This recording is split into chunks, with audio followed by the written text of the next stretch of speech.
My heels click against the polished marble of my apartment building's lobby, echoing in the emptiness of a Tuesday evening. Another 14-hour workday behind me.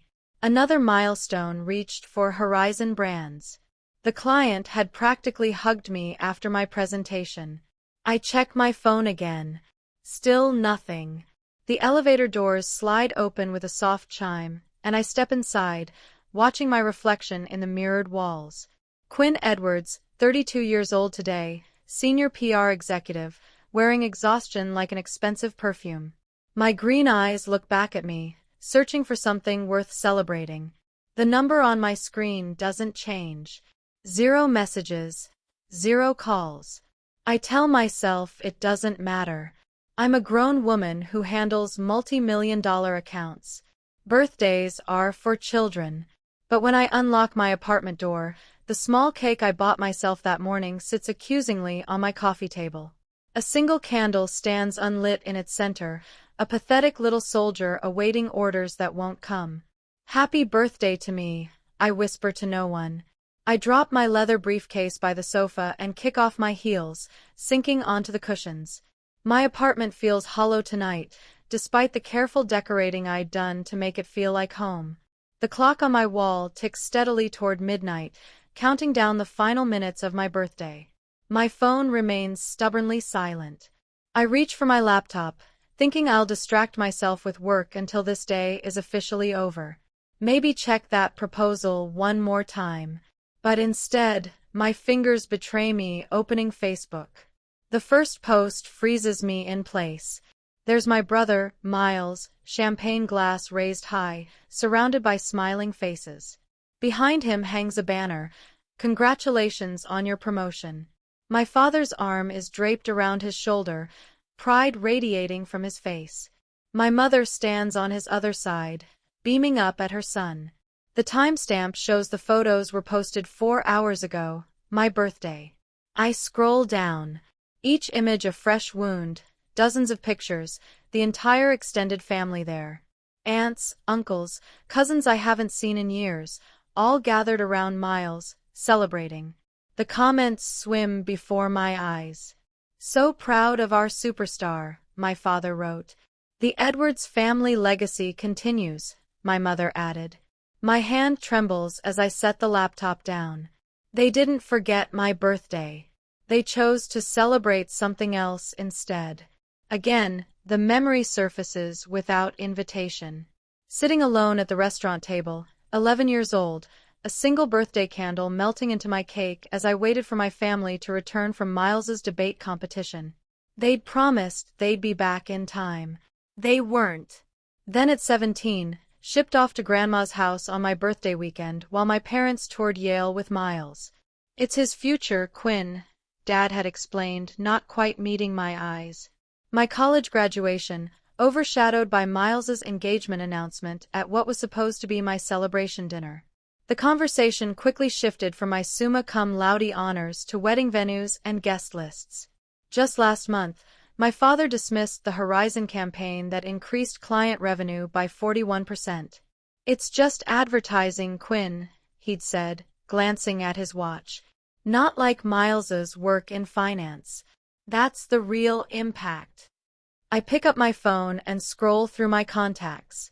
Family names blur together, people who've never once called to ask about my accomplishments, my struggles, my life. An email notification pops up on my screen. I open it mechanically, then blink at the message. My performance bonus for the Horizon campaign, $82,000. My phone rings, startling me. My mother's name appears on the screen. For one foolish moment, hope flutters in my chest. "Hello," I answer, hating the eagerness in my voice. "Quinn, darling." My mother's voice bubbles through the speaker. "I'm so glad I caught you. Listen, we're planning a little something for Miles and Jessica's anniversary next month, and I was hoping you could help out. Nothing major, just handling the catering and maybe the decorations. You're so good at that sort of thing." The clock strikes midnight. My birthday is officially over. "Mom," I say, my voice shaking, "today was my birthday." A pause. Oh, she sounds genuinely surprised. Oh, honey, with Miles's big promotion, it just slipped our mind. Slipped their mind, like always. I stare at the email still open on my laptop. $82,000. More money than I've ever had at once. Something shifts inside me, like tectonic plates sliding into a new formation. My voice steadies. Don't worry about it, Mom, I say, the words coming from somewhere new and unfamiliar. I understand what's important to this family.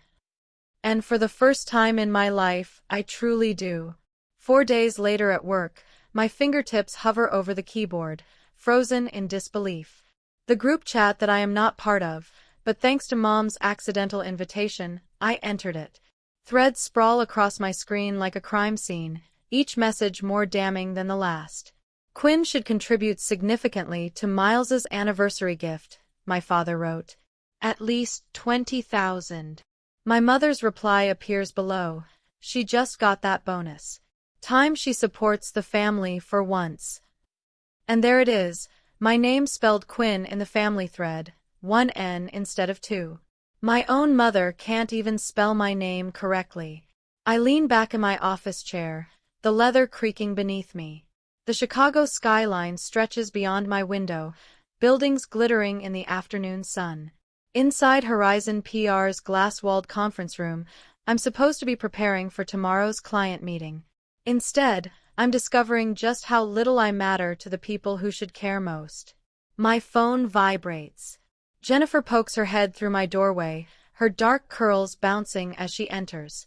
Your brother's online too, she says, then narrows her eyes at my expression. Everything okay? Miles used our contacts at Regent Tech, I say, turning my laptop toward her. Pulled their marketing director into a meeting for his investment firm without asking me. Jennifer scans the emails, her frown deepening. This is the 3rd time he's done this.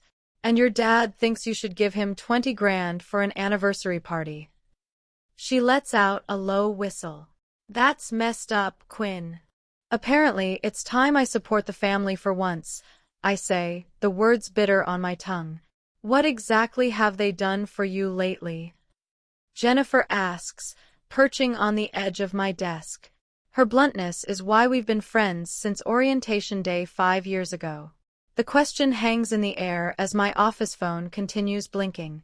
Miles, waiting for me to pick up, probably wants another contact, another favor. Your bonus was well earned, Jennifer continues. Lawrence wouldn't have approved it otherwise. As if summoned, my boss appears in the doorway.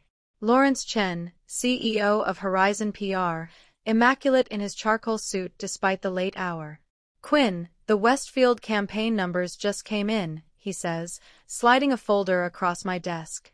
41% increase in their quarterly revenue. The board is ecstatic. His smile reaches his eyes. This is why I fought for your bonus. You've earned every penny. After he leaves, Jennifer squeezes my shoulder. See, at least someone appreciates you. I finally answer Miles's call, keeping my voice professional despite the anger simmering beneath my skin. He needs Regent Tech's chief marketing officer at his dinner tomorrow, important potential client, family helping family. I'll see what I can do, I say, non-committal. That evening, I stop at Mrs. Bennett's apartment on the 3rd floor. She opens the door with a warm smile that crinkles the corners of her eyes, the scent of freshly baked cookies wafting from her kitchen. Right on time, she says, ushering me inside. At 84, Mrs. Bennett moves with the determination of someone half her age. These oatmeal cookies won't eat themselves. We sit at her small kitchen table, the checkered tablecloth soft beneath my fingers. For 3 years, Tuesday evenings have been our ritual. Me bringing takeout, her providing dessert, the family I've chosen rather than the one I was born into. You look troubled, she observes, pushing the cookie plate closer. I tell her about the emails, about Miles using my contacts, about the $20,000 they expect me to contribute, and they spelled my name wrong. I finish, hearing the childish hurt in my voice. Mrs. Bennet's hand covers mine. Some parents never see their children clearly, too busy looking at their own reflection. Her words follow me home, lingering as I change for the family dinner I've been dreading for days. My apartment feels like a sanctuary now, away from what awaits me at my parents' house. On Saturday evening, the Edwards family mansion looms over Lakeshore Drive, 3 stories of stone and privilege. Inside, my mother, Claudia, fusses with flower arrangements while my father, Richard, pours himself a scotch. Miles and his wife, Jessica, sit on the leather sofa, looking like a country club advertisement. Dinner progresses with the usual choreography. My father dominates the conversation, detailing Miles's recent promotion. My mother interjects with the perfect anecdote.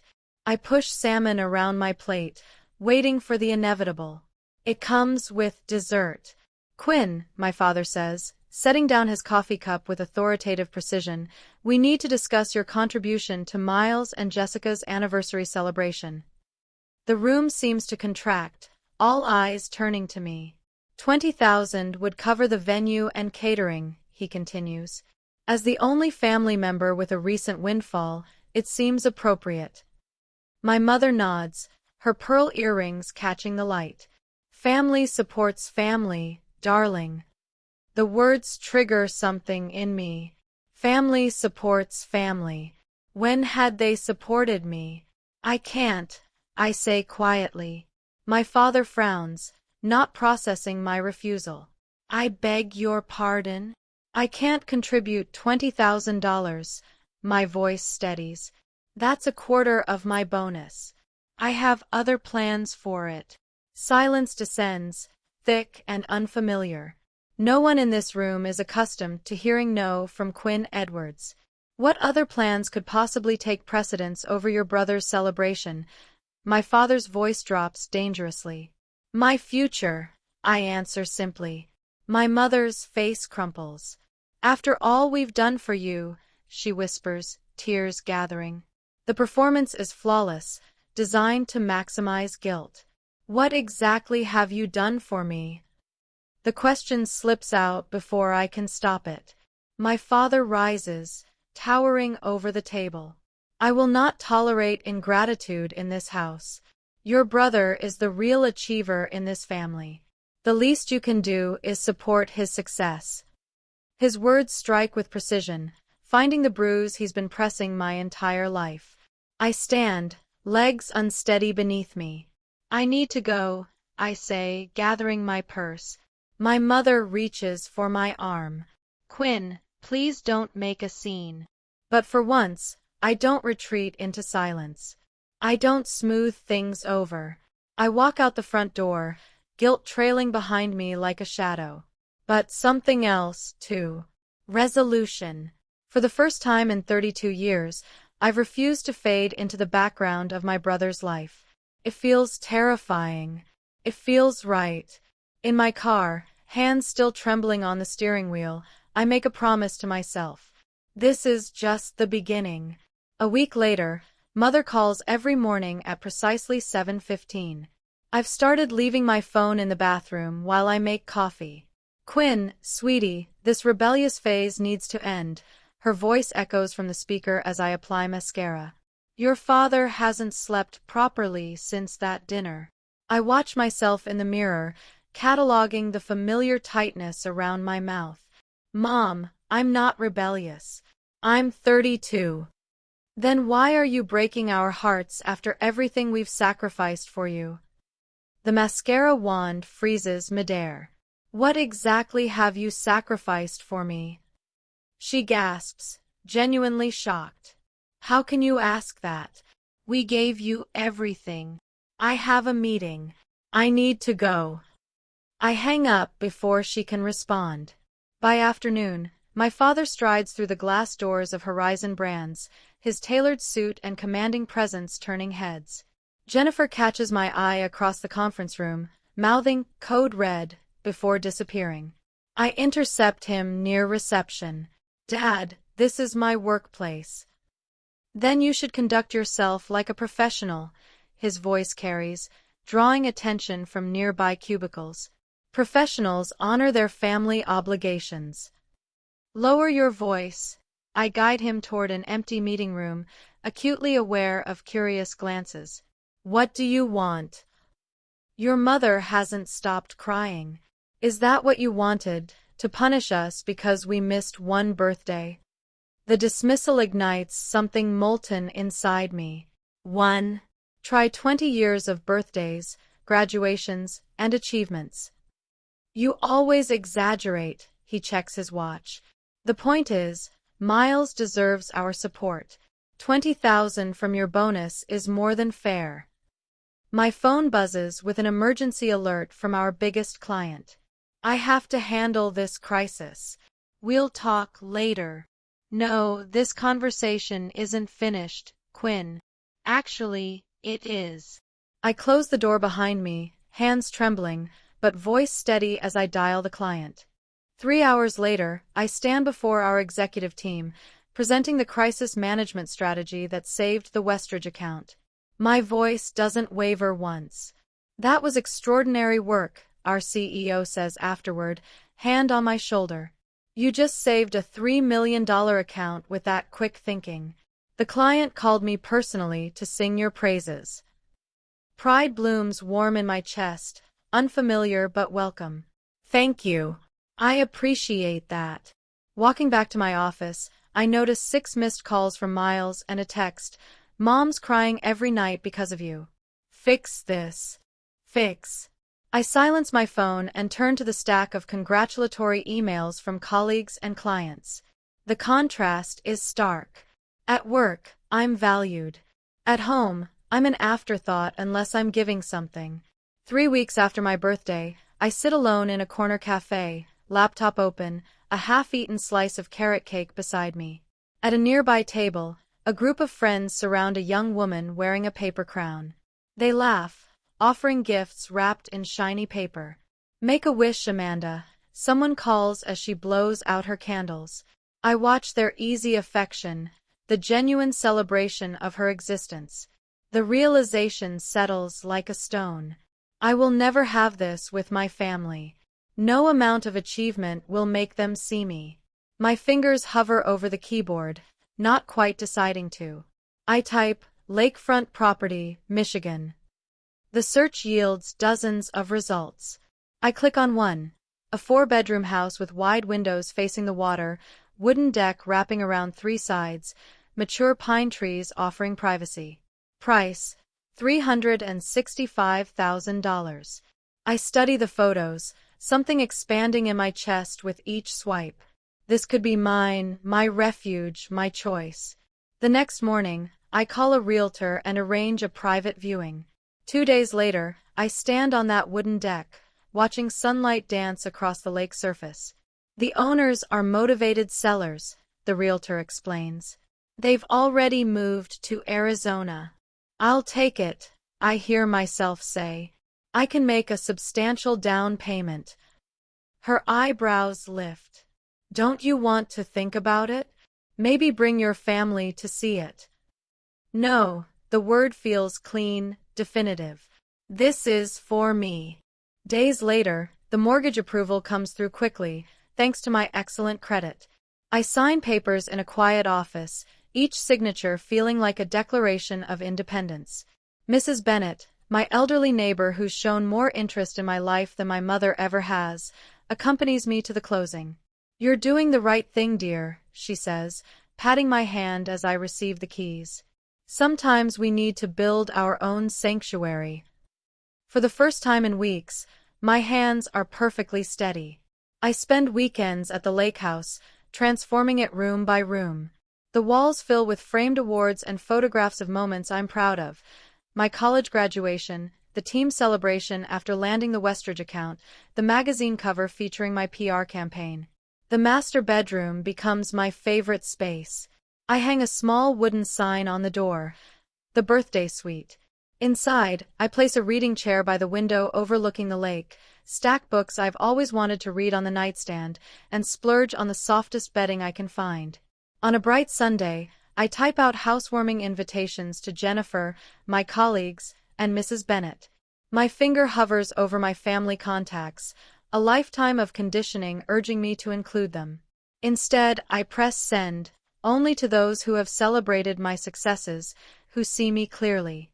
The action feels small but momentous, like the first stone in a foundation of boundaries I'm only beginning to build. That night, I sit on my deck, watching stars reflect on the dark water, phone deliberately left inside. For the first time in my adult life, I feel powerful. Not just successful or accomplished, but powerful in the way that comes from choosing yourself when no one else will. Tomorrow, the calls will continue. The guilt trips will intensify. But here, in this space that belongs only to me, their voices finally begin to fade. On Sunday, my thumb hovers over the post button. 3 deep breaths, then I press it. The photo isn't particularly special, just me on the new cedar deck, barefoot with a glass of Pinot Noir, Lake Michigan stretching blue and endless behind me. What matters is the caption, "Weekend at my new lake house, birthday gift to myself."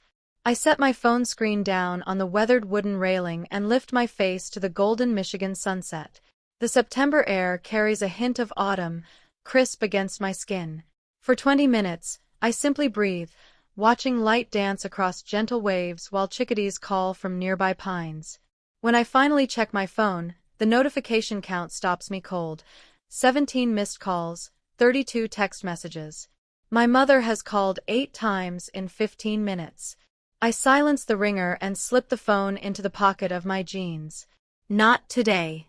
Instead, I settle into the Adirondack chair I assembled myself yesterday after writing invitations and watch the sun sink lower, painting the water in shades of amber and rose. The lake house is an enormous 4 bedrooms, open kitchen, stone fireplace, but every inch belongs to me. Every decision, from the sage green exterior paint to the vintage brass doorknobs, reflects choices I made without seeking anyone's approval. My phone vibrates again, persistent as a wasp. When I glance at the screen, Jennifer's comment appears, "You deserve this and more. Can't wait to see it in person." Monday morning at work brings 6 voicemails from my mother, each progressively more frantic than the last. "Quinn, call me back immediately. Where did you get money for a house? Your father wants to know. This is completely irresponsible behavior. Call us. People are asking questions we can't answer. How do you think this makes us look? Your brother is driving to your work right now. You better be there." The final message arrives at 10 a.m. There's a family emergency meeting tomorrow night. We expect you there. Don't make this worse than it already is. I delete them all and make blueberry pancakes in my new kitchen. By afternoon, I've hung curtains in the master bedroom and assembled the patio furniture when my work phone rings. "It's Jennifer. Your brother showed up at the office looking for you," she says without preamble. "He seemed pretty shaken when I told him you'd taken the week off. Asked if I knew where you were." "What did you tell him?" "That your whereabouts weren't my information to share." Then he got that Edwards family look, the one like I was the unreasonable one for respecting your privacy. I laugh, surprising myself with the sound. "Thank you." "Don't thank me yet." He cornered Devin from accounting, who mentioned something about Michigan. "So, heads up, they might figure it out." I gaze out at my lakefront property, where autumn leaves drift across fresh-cut grass. Let them. Saturday brings my improvised housewarming. Colleagues from the agency arrive with practical gifts and genuine smiles. My boss, Greg, brings an expensive bottle of Cabernet with a handwritten note, "To celebrating yourself." We toast on the deck while watching boats drift by. Mrs. Bennett arrives last, her silver hair swept into an elegant bun. She carries a quilt made from fabric scraps in shades of blue and green. "For your bedroom," she says, eyes crinkling with warmth. "Every home needs something handmade with love." I blink back unexpected tears as she wraps her arms around me. "I'm so proud of you," she whispers. We grill steaks and corn on the deck. Someone brings a portable speaker, and soft music mingles with laughter and conversation. I take photos of everything. Friends sprawled on new furniture, sunset reflections in windows, Mrs. Bennet teaching Jennifer how to properly fold napkins. I post these images, too, each one highlighting the absence of my family while showcasing the people who actually show up for me. Sunday evening, my father texts, "Where did you get house money?" Answer immediately. I pour another glass of wine and don't respond. On Monday, I come back to work, and the family gossip network is fully activated. My cousin Elaine calls, voice hushed with calculated concern. "Everyone's talking about your lake house," she says. "Aunt Claudia is beside herself. Uncle Richard wanted to call in a family meeting, but you weren't there." "I was busy hanging shelves," I reply, surprised by my own calm. "Quinn," she pauses dramatically, "people are saying things." "What things?" "That you've been hiding money. That you're having some kind of breakdown. That this is all because you're jealous of Miles's success." I laugh then, a real laugh that bubbles up from somewhere new inside me. That sounds exactly like something my family would say. The call that finally comes Thursday night is from my mother. I answer on the fourth ring, settling into my porch swing. "Quinn Elizabeth Edwards," she begins, voice tight with controlled fury, "this has gone far enough. The Petersons, the Carsons, even Reverend Wallace has asked about your situation." My situation? This attention-seeking behavior, buying a house without consulting the family, posting those photos. People are asking questions. I rock gently, watching a heron glide across the water. "What questions?" Her voice drops to a whisper. "Why you would need to buy yourself a birthday present. Why we weren't there to help you celebrate. It's creating a very uncomfortable situation for this family." How interesting. I keep my voice light. It's almost like actions have consequences. "We need to fix this." Her voice hardens with purpose. "I'm organizing a family dinner Sunday night. Your father and I will explain that this was all a misunderstanding. That we've always supported you." The old Quinn would have agreed immediately, desperate to smooth things over. But that Quinn doesn't live here anymore. "I'm available Tuesday next week," I say instead. 7 o'clock, and I'll bring the photo albums. "What photo albums?" I smile into the phone. "The ones I've been keeping since I was 11 years old. Documenting everything. Documenting." For once, my mother has nothing to say. On Tuesday next week, the granite steps of my parents' mansion stretch before me like a courthouse walkway. I grip the 3 photo albums tighter against my chest, my knuckles whitening around their edges. The evening sun casts long shadows across the manicured lawn, shadows that seem to reach for me, trying to pull me back into old patterns. I ring the doorbell instead of using my key. Tonight, I'm not family. I'm a prosecutor with evidence. The heavy oak door swings open. Dad stands there, all 6 feet 2 inches of him framed in the doorway, his silver hair perfectly combed despite the hour. His eyes flick to the albums in my arms, then back to my face. "You're late," he says, turning away without waiting for a response. No hug, no smile, just criticism. I follow him into the foyer, where Mom waits, tissues already clutched in her hand. Her eyes are red-rimmed, makeup carefully applied to look like she's been crying without actually ruining her appearance. "Quinn," her voice breaks dramatically, "we've been so worried." I don't answer. The script is too familiar. Her tears, my guilt, my eventual surrender. Not tonight. Miles appears from the living room, drink in hand. He pauses when he sees me, his expression shifting from casual confidence to something uncertain. I stand straighter, holding his gaze until he looks away first. "Dinner's getting cold," Mom says, turning toward the dining room. The table is set with the good china, candles flickering in sterling silver holders, a peace offering or a bribe. I place the photo albums on the sideboard and take my usual seat opposite Miles, diagonal from the head of the table where Dad reigns. "Your mother made your favorite," Dad says, serving himself first as always. Beef Wellington. It hasn't been my favorite since high school. Miles prefers it. Let's just cut to the chase, I say, leaving my plate empty. I know why you called this dinner. Mom sets down her fork with a theatrical sigh. Quinn, sweetheart, we're just concerned about your impulsive decisions. Buying that lake house without consulting us.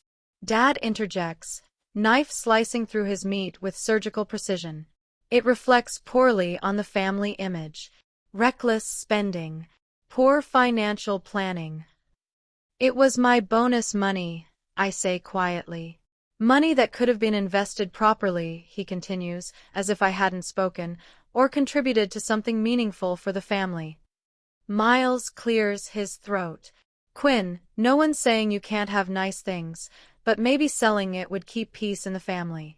Mom's been crying every night.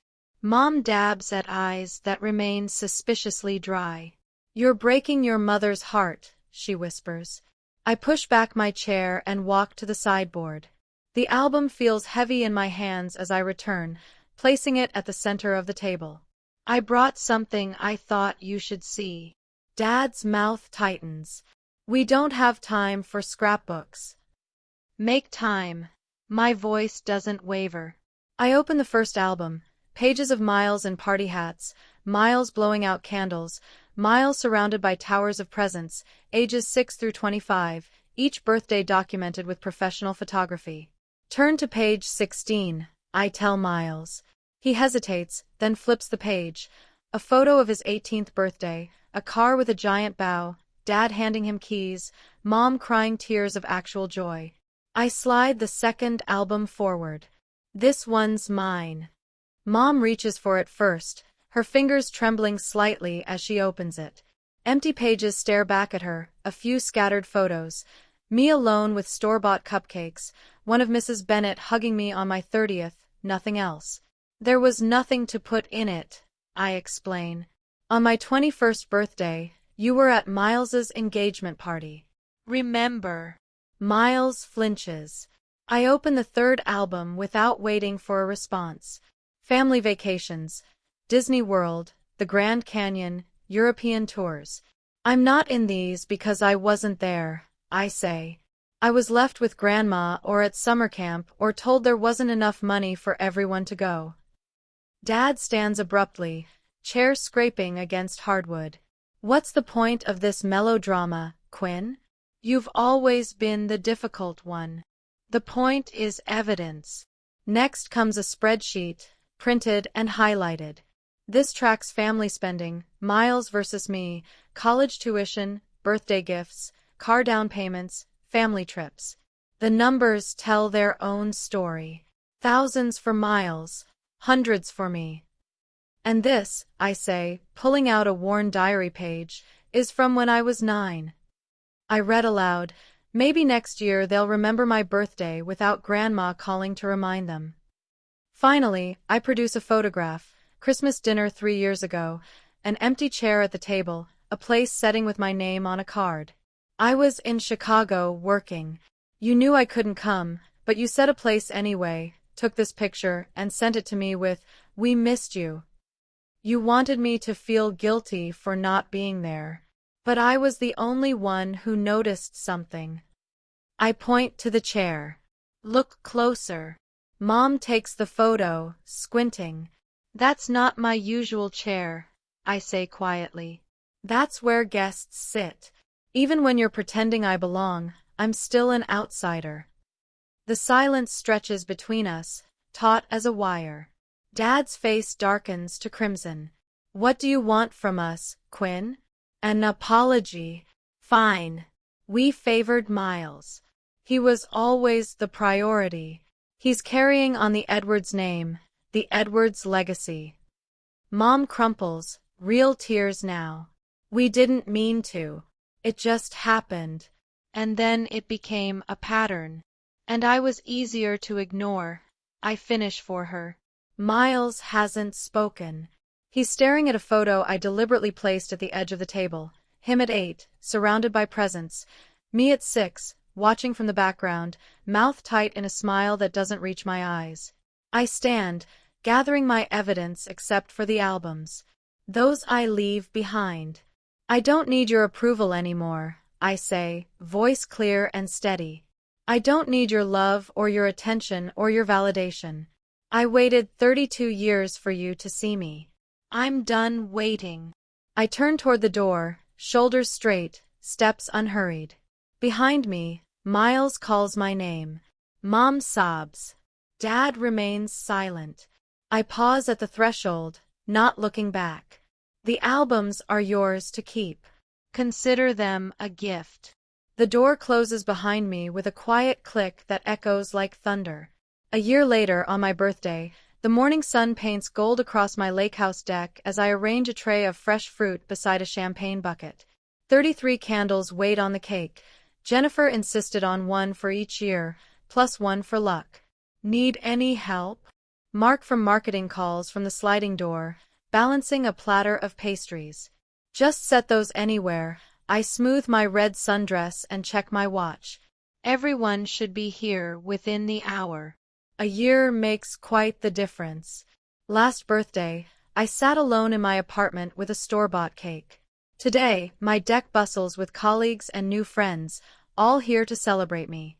My phone buzzes with congratulatory texts about my promotion to senior director. The timing feels poetic, announced yesterday, celebrated today.